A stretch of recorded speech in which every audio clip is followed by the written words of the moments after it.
Quadratic equation में को solve करने में एक टर्म आती है B square minus 4ac, B square minus 4ac। ठीक है, इसको इसका नाम है डिस्क्रिमिनेंट।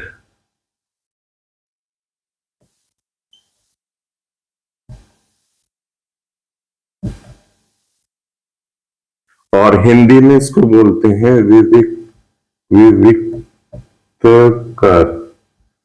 विविक्तकर। इसकी मतलब इसकी वैल्यू पर डिपेंड करता है कि हमारे जो उसके एक्स के मूल होंगे, जो रूट्स होंगे, वो कैसे होंगे। अब कैसे डिपेंड करेगा, देखो तीन फॉर्मूला लिख देता हूं पहले मैं यहां पे। X equal to minus B plus minus under root B square minus 4ac upon 2a। अब बाकी चीज तो सेम रहेगी, माइनस बी भी उतना ही रहेगा, 2a भी उतना ही रहेगा। एक बार जोड़ेंगे, एक बार घटाएंगे, दो मूल मिलेंगे हमें। एक बार इस वाली चीज को जोड़ने पे और एक बार इसको घटाने पे, मतलब जो विविक्तकर है हमारा उसका वर्गमूल करेंगे, स्क्वायर रूट लेंगे, उसको एक बार जोड़ देंगे, एक बार घटा देंगे, तो हमें दो मूल मिल जाएंगे, एक बार जोड़ने पे एक बार घटाने पे। क्लियर होगी बात। अब होगा क्या कि ये कितनी तरह के हो सकते हैं, मतलब ये जो अंदर की जो ये डिस्क्रिमिनेंट है, ये इसको डी भी लिख देते हैं, कैपिटल डी। ये किस किस तरह का हो सकता है।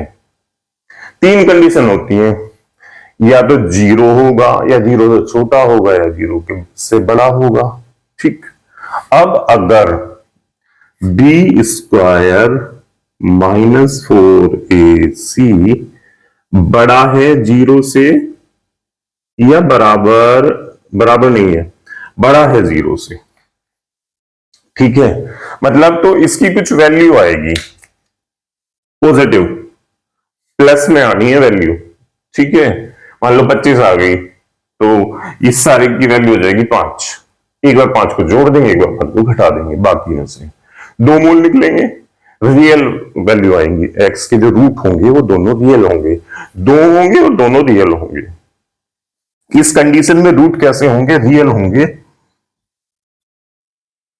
और अलग अलग होंगे, डिफरेंट होंगे।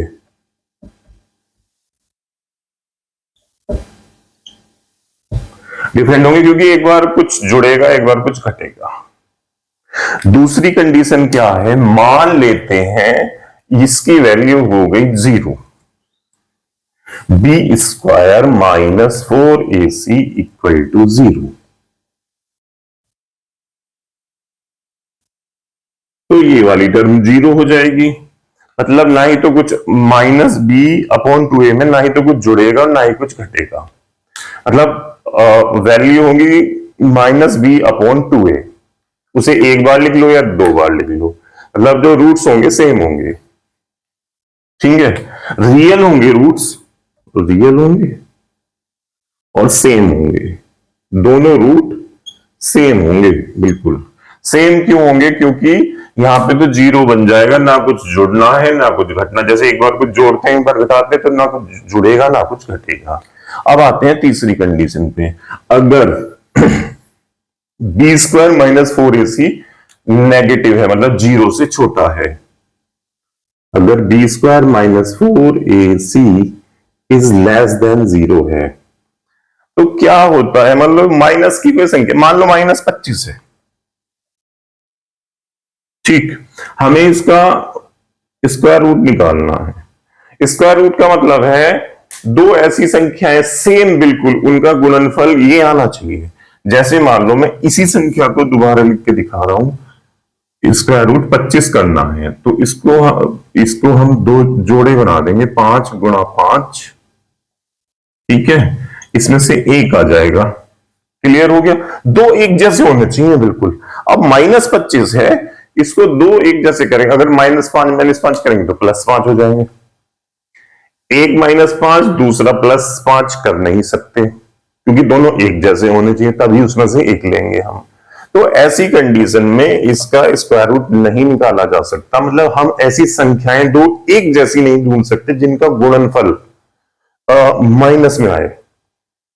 माइनस की किसी भी संख्या, दो संख्याओं को बिल्कुल सेम और मतलब जो या तो पॉजिटिव हो या नेगेटिव हो, बिल्कुल हूबहू दो संख्याएं ऐसी नहीं बता सकते कि जिनका गुणनफल नेगेटिव में आए। तो ऐसी कंडीशन में ये चीज जो है हमारी इमेजिनरी बन जाती है, मतलब हम इसकी केवल कल्पना भर कर सकते हैं और कुछ नहीं। तो रूट जो होंगे इस कंडीशन में वो रियल नहीं होंगे, मतलब इमेजिनरी होंगे। बस इमेजिनरी होंगे, फिर मतलब इक्वल है या डिफरेंट है उसका तो कोई मतलब ही नहीं है। जब रूट निकलेंगे ही नहीं, इमेजिनरी कंडीशन आ गई तो बात खत्म होगी। समझता हूं कि बात बिल्कुल समझ में आ गई होगी। एक एक स्टेप, तीन तरह की चीज है। एक तो ये कि जब ये बी स्क्वायर माइनस 4ac बड़ा हो जीरो से, मतलब पॉजिटिव हो, तो दो रूट आएंगे, रियल आएंगे, अलग अलग आएंगे। ठीक है, अगर ये जीरो हो गया तब भी, क्योंकि दो पावर का एक इक्वेशन है तो रूट तो दो ही आने हैं। अगर ये जीरो हो जाता है इतना तो सेम आएंगे और रियल होंगे, रियल और सेम। तीसरी कंडीशन ये है, अगर ये नेगेटिव है तो क्या होगा कि रूट इमेजिनरी होंगे, बात खत्म। ठीक है, मिलते हैं नेक्स्ट वीडियो में, तब तक के लिए बाय बाय, जय हिंद।